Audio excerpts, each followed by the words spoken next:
نن د یورپ، امریکې او د نړۍ ټول اخبارونه او مجلې د ایران د قدس فوج د کمانډر د جنرال قاسم سلیمانی د مرګ د خبرونو نه ډک دي.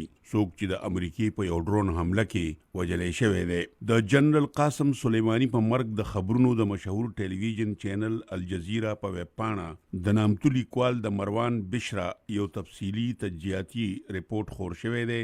د ریپورت سرخط ته امریکا او ایران او د سلیمانی د قتل اثرات. مروان بشرا د خپل ریپورت په شروع کې لیکي چې د امریکای د لاسه د ایرانی جرنیل د قتلېدو له سببه مشرق وسطا کې د اړی ګړی نه د ډکې د یوې بلې نوې لسیزې شروع شوې ده. د صدر ټرمپ لخوا د ایرانی جرنیل د قاسم سلیمانی د وجلو حکم ورکول د ایران خلاف د جنگ اعلان دی او د دې په دغه ټوله سیمه او په تیره عراق باندې ډیر جوړ اثرات غورځيږي. امریکا کوشش کوي چې جنرال قاسم سلیمانی هم دنیا ته د دولت اسلامیه د مشر د ابوبکر البغدادي په حیثیت کې پیش کی، خو د امریکای دا کوشش بیخي غلط او ناکامه ده.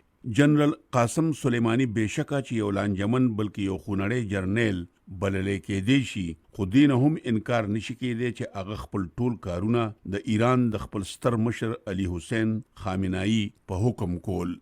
مروان بشرا خپل ریپورت کې زیاتوي چې د صدر ټرمپ نه غیر چاپیره ډیر داسې کسان راغونډو چې هغوی په ایران د حملې د پاره صدر ټرمپ لا د ډیری مدینه چوکا ورکوله. په دې کسانو کې د قومي سلامتیا د صلاحکارانو د مایکل فلین او جان بولټن غوندي د سرکاري ملګری او د اسرائیل د بنجامین نیتنیاهو او د سعودي عرب د ولی عہد د محمد بن سلمان غوندي د صدر ټرمپ غیر سرکاري ملګری او دوستان شامل دي.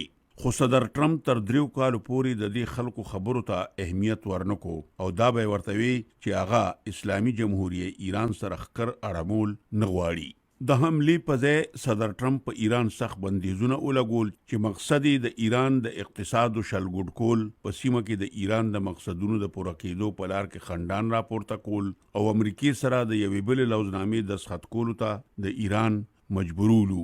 مروان بشرا دلته تپوس کې چې په دې ټولو اقداماتو اخر څه بدلون راغلو.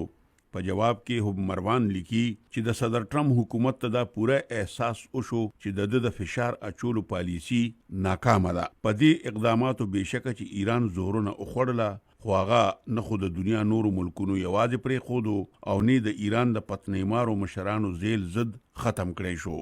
د امریکای د لاسه د جنرال سلیمانی د قتلېدو وروسته د ایران حکمت عملی اوسده.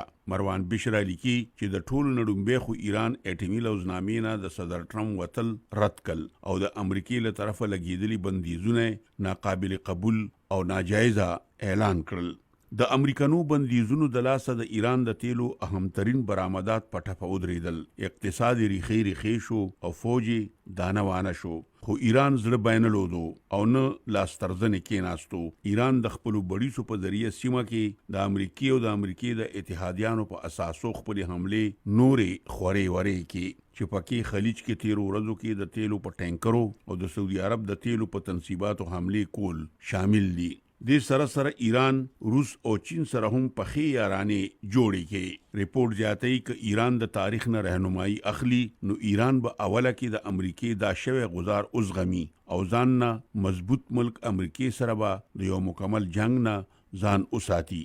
ایران به یقینا چې د جنرال سلیمانی د قتل جواب کوي او د دې لپاره ورته د غزار کولو لپاره بشمیره لارې پرانستی پرتی دي. په دې کې د لویو سټو د قتلولو، د خفیه عملیاتو کولو او په خلیج فارس کې د تیلو د مالبردارۍ ګډوډولو اقدامات شامل دي.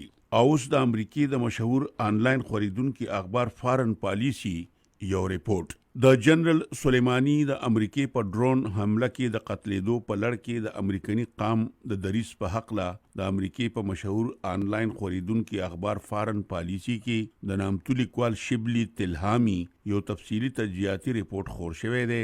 د ریپورت سرخط ته امریکایي قام ایران سره جنگ نه غواړي.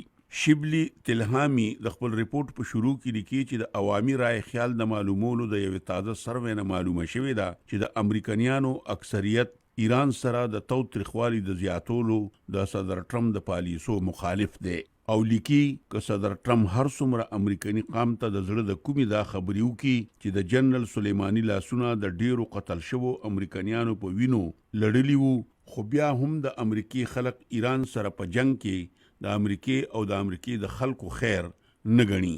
د کال 2019 په سپتمبر کې میریلینډ یونیورسيټي د امریکای د خلکو د رای خیال معلومولو لپاره یو عوامي سروې کړې و. په دغه سروې کې سلورو کې 3 برخې خلکو چې اکثریت پکې د صدر ټرمپ د ریپبلیکن پارټي وو ایران سره د امریکای جنگ بلا جواز اعلان کړی وو.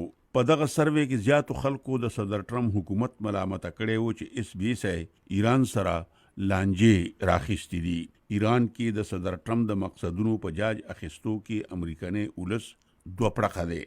د امریکای زیات خلک نه ګڼي چې د امریکای مفادات صداسي دي چې د هغو د پاره د امریکا ایران سره ګینی جنگ وکړي. په ریپبلیکن کې د 40% خلکو دا رائے ده چې ایران کې د امریکانو مفاداتو د تحفظ د پاره دی ایران سره د خبرو اترو په میز د خبرو جنگ وکړي شي.